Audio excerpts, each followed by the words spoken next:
ಅಧಿಕಾರಿ ಮಹಂತೇಶ್ ಬೀಳಗಿ ಅವರಿಗೆ ಶ್ರದ್ಧಾಂಜಲಿ. ರಸ್ತೆ ಅಪಘಾತದಲ್ಲಿ ದುರ್ಮರಣಕ್ಕೊಳಗಾದಂಥ ಐಎಎಸ್ ಅಧಿಕಾರಿ ಮಹಂತೇಶ್ ಬೀಳಗಿ ಹಾಗೂ ಅವರ ಸಹೋದರರ ಸ್ಮರಣಾರ್ಥವಾಗಿ ಬುಧವಾರ ರಾತ್ರಿ ದೀಪ ಹಚ್ಚಿ ಶ್ರದ್ಧಾಂಜಲಿಯನ್ನ ಸಲ್ಲಿಸಲಾಯಿತು. ಈ ಸಂದರ್ಭದಲ್ಲಿ ಮಾತನಾಡಿದ ಗಣ್ಯರಾದ ಎಂಬಿ ಅಂಗಡಿರವರು, ಮಹಂತೇಶ ಬೀಳಗಿಯವರು ಬೆಳೆದು ಬಂದ ದಾರಿ ಯುವಕರಿಗೆ ಮಾದರಿ. ಅಪಾರ ಕಷ್ಟ ಶ್ರಮದ ಮಧ್ಯೆಯೂ ಐಎಎಸ್ ಹುದ್ದೆಗೆ ಏರಿದವರು. ಅನೇಕ ವಿದ್ಯಾರ್ಥಿಗಳಿಗೆ ಜ್ಞಾನ ಹಂಚಿ ಅವರ ಬದುಕನ್ನ ಬೆಳಗಿಸಿದ ಮಹಾನ್ ವ್ಯಕ್ತಿ. ಜೇವರ್ಗಿ ಸಮೀಪ ನಡೆದಂತಹ ಅಪಘಾತದಲ್ಲಿ ದೇವರು ಅವರನ್ನ ಬೇಗ ಕರೆದುಕೊಂಡು ಹೋದ. ದುಃಖ ಅಳಿಸಲಾರದ್ದು. ಅವರ ಆದರ್ಶಮಯ ಜೀವನ ನಮ್ಮೆಲ್ಲರಿಗೂ ಪಾಠ ಅಂತ ಹೇಳಿ ತಿಳಿಸಿದ್ರು. ಶ್ರೀಯುತರೆ ಆತ್ಮಕ್ಕೆ ಶಾಂತಿ ಕೋರಿ ಶ್ರೀಯುತ ಅಪಘಾತ ಕೇವಲ ಮಹಂತೇಶ್ ಬೀಳಗಿ ಸಾಹೇಬರ ಕುಟುಂಬಕ್ಕಲ್ಲ, ಸಮಸ್ತ ಕರ್ನಾಟಕಕ್ಕೆ, ಜನ ಸರ್ಕಾರಕ್ಕೆ ಹಾಗೂ ಎಲ್ಲ ಅಧಿಕಾರಿ ವರ್ಗಕ್ಕೆ ಒಂದು ಆಘಾತವನ್ನುಂಟು ಮಾಡಿದೆ. ಏಕೆಂದರೆ ಅಂಥ ಅಧಿಕಾರಿ ಸಿಗೋದು ಭಾಳ ಅಪರೂಪ. ಯಾಕಂದರೆ ಅಧಿಕಾರದವರು ಇವತ್ತು ಭಾಳಷ್ಟು ಜನ ಅಧಿಕಾರ ಬಂದ ಮೇಲೆ ದುರ್ಬಳಕೆ ಮಾಡ್ಕೊಳ್ಳೋತಾರೆ ಜಾಸ್ತಿ. ಇಂಥ ಒಂದು ವಾತಾವರಣದಲ್ಲಿ ನಮ್ಮ ಜೀವನದುದ್ದಕ್ಕೂ ಇಲ್ಲಿಯೂ ಕೂಡ ಒಂದು ಕಪ್ಪು ಚುಚ್ಚು ಇಲ್ಲದೆ ಅತ್ಯುತ್ತಮ ಒಂದು ಆಡಳಿತವನ್ನು ನೀಡಿದವರು, ಅನೇಕ ಸರ್ಕಾರಕ್ಕೆ ಒಂದು ಸಲಹೆ ಸೂಚನೆ ನೀಡಿದಂಥವರು. ಅವರು ವಿದ್ಯಾರ್ಥಿಗಳ ಪಾಲಿಗೆ ಆಶಾಕಿರಣ. ಧಾರವಾಡ, ಬೆಳಗಾಂ, ಬೆಂಗಳೂರು ಎಲ್ಲ ಕಡೆ ವಿದ್ಯಾರ್ಥಿನಿ ಮಾಡಿದಂಥ ಯುವಕರ ಹಾಸ್ಟೆಲ್ಗಳಿಗೆ ಹೋಗಿ, ಕಾರ್ಯಕ್ರಮಕ್ಕೆ ಹೋಗಿ ಸ್ಫೂರ್ತಿಯನ್ನು ತುಂಬಿ, ಶಕ್ತಿಯನ್ನು ತುಂಬಿ, ಚೈತನ್ಯವನ್ನು ತುಂಬಿ ಯುವಕರನ್ನು ಸರಿದಾರಿಗೆ ತಂದು ಅವ್ರನ್ನ ಅಧ್ಯಯನ ಮಾಡೋಕ್ಕೆ ಹೋಗ್ತಿದ್ರು. ಯಾಕಂದರೆ ಅವ್ರಿಗೆ ವಿದ್ಯಾರ್ಥಿಗಳ ಮೇಲೆ ಬಹಳ ಪ್ರೇಮ ಅವ್ರಿಗೆ. ಒಂದೇ ಒಂದು ಮಾತು ಹೇಳಬೇಕಂದ್ರೆ, ಇವತ್ತು ಅನೇಕ ಜನ ಇವತ್ತು ನೌಕರ ವರ್ಗದವ್ರು ಇರ್ಬೋದು, ವಿದ್ಯಾರ್ಥಿಗಳಿರ್ಬೋದು, ಇರ್ಬೋದು, ಅವರ ಸಲಹೆ ಸೂಚನೆ ಮುಖಾಂತರ ಬದುಕನ್ನು ಕಟ್ಕೊಂಡು ಹೋಗ್ತಾರೆ. ಅವರಿಗೆ ಒಂದು ಉತ್ತರ ಕರ್ನಾಟಕದಲ್ಲಿ ಬಹಳಷ್ಟು ಒಂದು ಫ್ಯಾನ್ ಕ್ಲಬ್ ಇದೆ ಅಂತಲೇ ಹೇಳ್ಬೋದು. ಅದೊಂದು ನಿನ್ನೆ ದಿವಸ ನಡೆದಂಥ ಘಟನೆ ಅತ್ಯಂತ ತುಂಬಲಾರದ ನಷ್ಟ. ಈ ಒಂದು ಹಂತಕ್ಕೆ ನಾನು ಎಲ್ಲ ಭಾರತದ ಜನತೆ ಪರವಾಗಿ ನಾನು ಸನ್ಮಾನ್ಯ ಮಹಂತೇಶ ಬೀಳಗಿ ಸಾಹೇಬರ ಕುಟುಂಬದವರಿಗೆ ದೇವರು ಈ ಒಂದು ದುಃಖವನ್ನು ಸಹಿಸತಕ್ಕಂಥ ಶಕ್ತಿಯನ್ನು ನೀಡಲಿ. ಹಾಗೆ ಮುಂದಿನ ಬರ್ತಕ್ಕಂಥ ದಿನಗಳಲ್ಲಿ ಅವರ ಅಭಿಮಾನಿಗಳು, ಅವರ ಕುಟುಂಬಸ್ಥರು, ಅವರ ಮಕ್ಕಳು, ಧರ್ಮಪತ್ನಿಯವರು ಎಲ್ಲರೂ ಕೂಡ ಈ ಆಘಾತದಿಂದ ಬೇಗನೆ ಹೊರಬರಲಿ. ಮತ್ತು ಮುಂದಿನ ದಿನಗಳಲ್ಲಿ ಆ ಒಂದು ಕುಟುಂಬಕ್ಕೆ ಬರುವಂಥ ಒಳ್ಳೆಯ ಸಂಗತಿಯನ್ನು, ಒಳ್ಳೆಯ ಸಂದೇಶವನ್ನು ಮತ್ತೊಂದು ರೂಪದಲ್ಲಿ ನೀಡಲಿ ಅಂತ ಹೇಳಿ ಇವತ್ತು ದೇವರಲ್ಲಿ ನಾನು ಪ್ರಾರ್ಥಿಸ್ತೇನೆ. ಒಟ್ಟಾರೆಯಾಗಿ ಹೇಳಬೇಕಂದ್ರೆ ಮಹಂತೇಶ ಬೀಳಗಿ ಸಾಹೇಬರು ಬರೀ ಒಬ್ಬ ವ್ಯಕ್ತಿಯಲ್ಲ, ಶಕ್ತಿಯಾಗಿ ಬದುಕಿದಂಥವ್ರು. ಅವರು ಅವ್ರದ್ದು ನೋಡಬೇಕು, ಅವ್ರ ಮಾತು, ಅವ್ರದ್ದೆಲ್ಲ ಸಂದರ್ಶನ ನೋಡಿದ್ರೆ ಬಹಳ ಸರುದಿಯವರು, ಬಹಳ ಸರಳ ಜೀವಿ. ಒಂದು ಬಸವಾದಿ ತತ್ವವನ್ನು ಬದುಕಿದಂಥದ್ದು ತಮ್ಮ ಬದುಕಿನ ಅತ್ಯಂತ ಅಳವಡಿಸಿಕೊಂಡು ಆಚರಣೆಗೆ ತಂದಂಥ ಒಬ್ಬ ಜೀವಂತ ಬಸವಾದಿ ಶರಣ ಅಂತ ಕೂಡ ನಾವು ಈ ಸಂದರ್ಭದಲ್ಲಿ ಆ ಒಂದು ಅಧಿಕಾರಿಯನ್ನು ಸನ್ಮಾನ್ಯ ಬೀಳಗಿ ಸಾಹೇಬರನ್ನು ನಾವು ಸ್ಮರಿಸ್ಬೋದು. ಆ ದೃಷ್ಟಿಯಿಂದ ನಾನು ಹೆಚ್ಚಿಗೆ ಈ ಸಂದರ್ಭದಲ್ಲಿ ಮಾಜಿ ಸೈನಿಕ ಪೇಜಿ ಬಿರಾದರ, ಶಶಿಧರ ಬಂಗಾರಿ ಹಾಗೂ ನಿವೃತ್ತ ಶಿಕ್ಷಕರಾದಂಥ ಎಎಸ್ ಪಟ್ಟಣಶೆಟ್ಟಿ ಅವರು ಮಹಂತೇಶ್ ಬೀಳಗಿ ಅವರ ಸೇವಾ ಮನೋಭಾವ ಹಾಗೂ ಸರಳ ವ್ಯಕ್ತಿತ್ವವನ್ನು ಸ್ಮರಿಸಿ ಭಾವಪೂರ್ಣ ಮಾತುಗಳನ್ನು ಹೇಳಿದರು. ಮಹಂತೇಶ್ ಬೀಳಗಿ ಸಾಹೇಬರು ಒಬ್ಬ ದಕ್ಷ ಅಧಿಕಾರಿಗಳು ಕೂಡ. ಈಗ ಖನಿಜ ಸಂಪತ್ತು ಇಲಾಖೆಯ ಒಂದು ವ್ಯವಸ್ಥಾಪಕ ನಿರ್ದೇಶಕರಾಗಿ ಕಾರ್ಯನಿರ್ವಹಿಸ್ತಾ ಇದ್ದರು. ಮತ್ತು ಅವರು ಹಲವಾರು ಜಿಲ್ಲೆಗಳಲ್ಲಿ ಎಲ್ಲೆಲ್ಲಿ ಅವರು ಸರ್ವಿಸ್ ಮಾಡಿದ್ರು ತಮ್ಮದೇ ಆದಂಥ ಛಾಪು ಮೂಡಿಸಿದ್ರು. ಅವರು ಬಾಲ್ಯಾವಸ್ಥೆಯಿಂದಲೇ ಕಡುಕಷ್ಟದಿಂದ ಬೆಳೆದಂಥ ಒಬ್ಬ ಅಧಿಕಾರಿಗಳವರು. ಕಷ್ಟದಲ್ಲಿ ಬೆಳೆದು ಹೆಸರಿನಲ್ಲಿ ಕಮಲ ಅರಳಿದ ಹಾಗೆ ಅವರು ತಮ್ಮ ಒಂದು ಕಷ್ಟ ಜೀವನವನ್ನು ಕಳೆದು IAS KS ಎರಡೂ ಎಕ್ಸಾಮ್ನಲ್ಲಿ ರ್ಯಾಂಕ್ನಲ್ಲಿ ಪಾಸಾಗಿ, ಅವ್ರು ಹೆಂಗೆ ರ್ಯಾಂಕ್ನಲ್ಲಿ ಪಾಸ್ ಆಗಿತ್ತು ಅಂದರೆ KS ಎಕ್ಸಾಮ್ ಅವ್ರು ಬರೆದಾಗ ಅವ್ರ ಗುರುಗಳು ಹೇಳ್ತಿದ್ರು, ಅವರಿಬ್ಬರು ಅವ್ರ ರಾಮದುರ್ಗದವರೇ ಇಬ್ಬರು ವಿದ್ಯಾರ್ಥಿಗಳು ಆ ಗುರುಗಳದು, ಇವರು 4th ರ್ಯಾಂಕ್ KS ಪಾಸ್ ಆದರೆ ಇನ್ನೊಬ್ಬ ವ್ಯಕ್ತಿ 5th ರ್ಯಾಂಕ್ ಪಾಸ್ ಆಗಿದ್ದರಂತ. ಆ 5th ರ್ಯಾಂಕ್ ಪಾಸ್ ಆದಂಥ ವ್ಯಕ್ತಿ ಅವರು ಪೊಲೀಸ್ ಅಧಿಕಾರಿಗಳಾಗಿ, ಇವರು ಮುಂದೆ IAS ಪಡೆದುಕೊಂಡು IAS ಅಧಿಕಾರಿಗಳಾಗಿ ಬೆಳೆದು ಹೋದ್ರಂತ.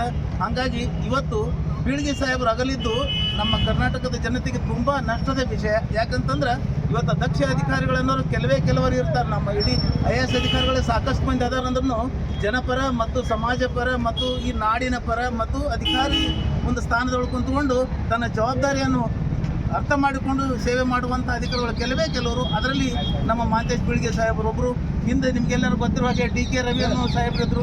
ಅವರು ಕೂಡ ಇದೇ ಥರ ನಿಷ್ಠಾವಂತ ಅಧಿಕಾರಿಗಳಿದ್ದು ದುರದೃಷ್ಟಿ ಅವರು ನಮ್ಮನ್ನು ಅಗಲಿ ಹೋದರು. ಹಾಗಾಗಿ ಇಂಥ ದಕ್ಷ ಅಧಿಕಾರಿಗಳಿಗೆ ನಮ್ಗೆ ಇನ್ನೂ ಸಾಕಷ್ಟು ದಿವಸ ಇರಬೇಕಾಗಿತ್ತು. ಈಗ ತಮಗೆ ಅದಕ್ಕೆ ಅವರು ಏನು ನಮ್ಮ ಮಾಂತೇಶ್ ಬೀಳ್ಗೆ ಸಾಹೇಬರು ಅವರ ಸಹೋದರರು ಏನು ನಮ್ಮನ್ನು ಅಗಲಿದ್ದಾರೆ, ಅವರ ಅಗಲಿಕೆಯ ನೋವು ಅವರ ಕುಟುಂಬದವರಿಗೆ ಭಗವಂತ ಸಹಿಸಿಕೊಳ್ಳುವಂಥ ಶಕ್ತಿಯನ್ನು ಕೊಡಲಿ ಮತ್ತು ಮುಂದೆ ಇಂಥ ದಕ್ಷ ಅಧಿಕಾರಿಗಳು ನಮ್ಮ ಕರ್ನಾಟಕದಲ್ಲಿ ಹುಟ್ಟಿ ಬರಲಿ ಅಂತ ಆಶಿಸಿ ಸಮಸ್ಯೆ ಮಲಗುವಂಥ ಸ್ಥಿತಿ ಇತ್ತವರಿಗೆ. ಅಂಥ ಸಂದರ್ಭದೊಳಗೆ ಅವ್ರ ತಾಯಿಯವರು ಅವರ 6 ಜನ ಮಕ್ಕಳನ್ನು ವಿದ್ಯಾಭ್ಯಾಸ ಮಾಡಿ ಅವರು ಸರ್ಕಾರಿ ಶಾಲೆಯಲ್ಲಿ ಓದಿ ಅವರ ಕಡಿಮೆ ಒಂದು ಶಿಕ್ಷಣದ ಫೀ ಇದ್ದಲ್ಲಿ ಸರ್ಕಾರಿ ಶಾಲೆಯಲ್ಲಿ ಓದ್ತಾ ಅವರು ಸುಮಾರು 8-9ನೇ ಕ್ಲಾಸಿನ ಬರುವತ್ತರ ತನಕ ಅವರು ಸಾಧಾರಣ ವಿದ್ಯಾರ್ಥಿ. ಅಂಥ ಟೈಮಿನಲ್ಲಿ ಅವರ ತಂದೆಯವರು ತೀರ್ಕೊಂಡ ಒಂದು ವೇಳೆಯಲ್ಲಿ ಅವರು ತಾಯಿಯವರು ಒಂದು ತಹಸೀಲ್ದಾರ್ ಆಫೀಸಿಗೆ ಹೋಗ್ತಾರೆ. ಅವರಿಗೆ ತಿಂಗಳ 25 ರೂಪಾಯಿ ವಿಧವಾ ವೇತನ ಬರೋದಂತ ಅವ್ರ ಸರ್ಕಾರ ಘೋಷಣೆ ಮಾಡಿದ್ಕ ಅವರು ವಿಧವಾ ವೇತನಕ್ಕೆ ಅವರೊಂದು ಅರ್ಜಿ ಸಲ್ಲಿಸಕ್ಕೆ ಹೋಗ್ತಾರೆ. ಆ ತಹಸೀಲ್ದಾರ್ ಆಫೀಸ್ ಹತ್ರ ಹೋಗಿ ತಿಂಗಳಾನುಗಟ್ಟಲೆ ಅಲ್ಲಾಡಿ ಅಲ್ಲಿದ್ದಂಥ ಒಬ್ಬರು ಅಪರಿಚಿತರು, ನೀವು ಯಾಕೆ ಅಡ್ಡಾಡ್ತೀರಮ್ಮ, ನೀವು ಒಂದಿಷ್ಟು ಏನಾರ ಕೊಟ್ಟರೆ ನಿಮಗೆ ಅದು ಆಗ್ತದ, ಇಲ್ಲಿಲ್ಲ ಅಂದರೆ ಅದು ಆಗೋದಿಲ್ಲ ಅಂತ ಹೇಳಿಂದ ಅವರು ಯಾರೋ ಅವ್ರವ್ರ ಹತ್ರ ಒಂದು 100 ರೂಪಾಯಿ ಇಸ್ಕೊಂಡು ಆ ತಹಸೀಲ್ದಾರ್ಗೆ ಅವತ್ತಿನ ದಿವಸ ಕೊಟ್ಟಾಗ ಅವರಿಗೆ 25 ರೂಪಾಯಿ ಪ್ರತಿ ತಿಂಗಳ, ಅದು ಒಂದು 25 ರೂಪಾಯಿ ಅದು ಅವರ ವಿಧವಾ ವೇತನ ಬರೋಕ್ಕೆ ಚಾಲು ಆಗ್ತದೆ. ಆ ಸಂದರ್ಭವನ್ನು ಅದು ಎಲ್ಲ ಆದಂಥ ಇತಿಹಾಸವನ್ನು ಮಾಂತೇಶ್ ಬೀಳ್ಗೆ ಅವರು ಅವತ್ತು ಅವ್ರ ತಾಯಿ ಮುಖಾಂತರ ತಿಳ್ಕೊತಾರ. ಅವತ್ತೇ ನಿರ್ಧಾರ ಮಾಡ್ತಾರ, ನಾನು ನಮ್ಮ ತಾಯಿಗೆ ಆದಂಥ ನೋವನ್ನು ಇನ್ನೊಬ್ಬರ ತಾಯಿಗೆ ಆಗಬಾರ್ದಂತ ಈ ಅಧಿಕಾರಿ ತಹಸೀಲ್ದಾರ್ ಇರ್ಬೋದು, ತಹಸೀಲ್ದಾರ್ ಇರ್ಬೋದು, DC ಇರ್ಬೋದು, ಆ ಅಧಿಕಾರಿ ಅವರು ಮಾಂತೇಶಿ ಬೀಳಿಗೆ ಆವತ್ತಿನ ದಿನದಲ್ಲಿ ಗೊತ್ತಿಲ್ಲ ಅವರಿಗೆ, ಒಬ್ಬ ಅಧಿಕಾರಿ ಅಂತ ಅಷ್ಟೇ ಗೊತ್ತು. ಅಂಥ ಅಧಿಕಾರಿನ ಆಗಬೇಕಂತ ಶಪಥ ಮಾಡಿ ಮುಂದೆ PUC ಒಳಗೆ ಗೋಲ್ಡ್ ಮೆಡಲ್ ತಗೋತಾನೆ, ನಂತರ ಡಿಗ್ರಿ ಒಳಗೂ ಗೋಲ್ಡ್ ಮೆಡಲ್ ತಗೋತಾನೆ. ಆ ಗೋಲ್ಡ್ ಮೆಡಲ್ ತಗೊಳ್ಳೋ ಟೈಮ್ದಾಗ ಅವನಿಗೆ ಕಾಲ ಹಾಕ್ಕೊಳಕ್ಕೆ ಬೂಟ್ ಇದ್ದಿಲ್ಲ, ಹಾಕ್ಕೊಳಕ್ಕೆ ಒಂದು ಕೋಟ್ ಇದ್ದಿಲ್ಲ. ಬೇರೆ ಅವರ ಸಹಪಾಠಿಗಳ ಹತ್ರ ಇಸ್ಕೊಂಡು ಅವರ ಕೋಟ್ ತಗೊಂಡು ಅವ್ರ ಬೂಟ್ ಹಾಕ್ಕೊಂಡು ಅವರ ಗೋಲ್ಡ್ ಮೆಡಲ್ ಅಂತ ಅಂತಾನೆ. ತದನಂತರ ಅವನು ಹಂತವಾಗಿ ಒಂದು ಕಾಲೇಜಿನಲ್ಲಿ ಪ್ರೊಫೆಸರ್ ಆಗ್ತಾನೆ. ಆ ಪ್ರೊಫೆಸರ್ ವೃತ್ತಿಯೊಳಗೆ ಹೋಗಿ ಮತ್ತೆ ನಾವೆಲ್ಲರೂ ಸೇರಿದ್ದು ಅತ್ಯಂತ ದಕ್ಷ ಅಧಿಕಾರಿ, ಪ್ರಾಮಾಣಿಕ, ಅತ್ಯಂತ ನಿಯಮನೆಯಿಂದ ಸೇವೆ ಸಲ್ಲಿಸಿದಂಥ ಮಾಂತೇಶ್ ಬೀಳ್ಗಿಯವರ ಶ್ರದ್ಧಾಂಜಲಿ ಸಲ್ಲಿಸುವ ಕಾರ್ಯಕ್ರಮಕ್ಕೆ ನಾವು ಸೇರಿದ್ದೇವೆ. ಮಾಂತೇಶ್ ಬೀಳ್ಗಿಯವರ ಬಗ್ಗೆ ನನಗೆ ಮಾತಾಡಲಿಕ್ಕೆ ಭಾಳ ದುಃಖ ಅನ್ನಿಸ್ತದೆ. ಯಾಕೆ ಅಂತಂದರೆ ಈ ಸುಮಾರು 3 ವರ್ಷಗಳ ಹಿಂದೆ ಗುರುವಂದನೆ ಕಾರ್ಯಕ್ರಮದಲ್ಲಿ ಅವರು ಮುಖ್ಯ ಅತಿಥಿಗಳಾಗಿ ಬಂದಿದ್ದರು. ಅವರಿಂದ ಸನ್ಮಾನ ಸ್ವೀಕರಿಸುವಂಥ ಒಂದು ಅವಕಾಶ ನನಗಿತ್ತು. ಶಾಲ್ ಹಾಕಿ ಮ್ಯಾಗೊಂದು ಕುತ್ತಿಗೆ ತೋರಿಸಿ ಸನ್ಮಾನ ಮಾಡಿ ನಮಗೆ ಹೋದರು 3 ವರ್ಷದಿಂದ. ಅವರು ಹೇಳಿದ ಒಂದು 2-3 ಮಾತುಗಳನ್ನು ಹೇಳ್ತಾನೆ ನಾನು. ಅವರು ಮುಖ್ಯವಾಗಿ ಇಷ್ಟೊಂದು ಪ್ರಾಮಾಣಿಕವಾದಂಥ ವ್ಯಕ್ತಿಯಾಗಿದ್ದರು. ಅವರು ಜೀವನದಲ್ಲಿ 3ರನ್ನು ನೀವು ಎಂದೂ ಮರಿಬೇಡ್ರಿ ಅಂತಿದ್ರು. ಒಂದು ತಾಯಿ, ಆಮೇಲೆ ತಂದೆ, ಆಮೇಲೆ ಕಲಿಸಿದ ಗುರು. ಇವ್ರನ್ನ ನೀವು ಎಂದೂ ಮರಿಬೇಡ್ರಿ ಅಂತ ಹೇಳಿದಂಥ ಒಂದು ವಾಕ್ಯ ಇನ್ನಾದರೂ ನನಗೆ ಸ್ಮರಣೆ ಬರ್ತದೆ. ಭಾರಿ ದಕ್ಷ ಅಧಿಕಾರಿ. ಆಮೇಲೆ ಇನ್ನೊಂದು ಹೇಳಿದವ, ನಾವು ಎಂಥ ಮೇಲೆ ಹೋದರೂ ಕೂಡ ನಾವು ಅತ್ಯಂತ ಪ್ರಾಮಾಣಿಕವಾಗಿ ಜನರೊಂದಿಗೆ ಬೆರೆತು ನಾವು ಕೆಲಸ ಮಾಡಬೇಕು. ಯಾಕೆ ಅಂತಂದರೆ ಪ್ರತಿಯೊಬ್ಬರು ಅವ್ರು ಹೇಳ್ತಾಯಿದ್ರು, ಈ ನಮ್ಮ ಸಮಾಜದಲ್ಲಿ ಮೇಲು ಕೀಳೆಂಬ ಭಾವನೆ ಒಟ್ಟಲೆ ಬರಲೇಬಾರ್ದು. ಅಂಥ ಒಂದು ದಕ್ಷ ಅಧಿಕಾರಿ. ಬಹುಶಃ ಬೆಳಗಾವಿ ಜಿಲ್ಲೆ ದಕ್ಷ ಅಧಿಕಾರಿಗಳನ್ನು ನೀಡುವುದರಲ್ಲಿ ಪ್ರಥಮ ಅಂತ ಅನಿಸ್ತದೆ. ಅದರಲ್ಲಿ ವಿಶೇಷವಾಗಿ ರಾಮದುರ್ಗ ತಾಲೂಕು ಈಗಾಗಲೇ ರಿಟೈರ್ ಆದಂಥ ಜಾಮದಾರ್ ಸಾಹೇಬರು ಅತ್ಯಂತ ದಕ್ಷ ಅಧಿಕಾರಿ. ನಮ್ಮ ಪಟೇಲ್ CM ಅವರಿದ್ದಾಗ ಭಾರಿ ದಕ್ಷ ಅಧಿಕಾರಿ ಅವರು. ಆನಂತರ ಅವ್ರ ಹೆಸರನ್ನು ಇವರು ಒಂದು ಹೆಸರು ತಂದಿದ್ದರು. ಆದರೆ ದುರ್ವಿಧಿ ಅವರನ್ನು ನಡುವೆ ಕರ್ಕೊಂಡು ಹೋಯಿತು. ಅಪಘಾತದಲ್ಲಿ ಪ್ರಾಣ ಕಳ್ಕೊಂಡ್ರು. ಆದರೆ ಇಷ್ಟು ಮಾತ್ರ ಕರೆ, ಆ ಅಧಿಕಾರಿ ನಮ್ಮ ಕರ್ನಾಟಕ ಸರ್ಕಾರದಲ್ಲಿ ತನ್ನದೇ ಆದಂಥ ಒಂದು ಹೆಜ್ಜೆ ಗುರುತನ್ನು ಬಿಟ್ಟು ಹೋಗಿದ್ದಾರೆ. ಮುಂಬರುವಂಥ ಅಧಿಕಾರಿಗಳು ಅವನ ಒಂದು ಮಾರ್ಗದರ್ಶನದಲ್ಲಿ ಹೋಗಬೇಕು.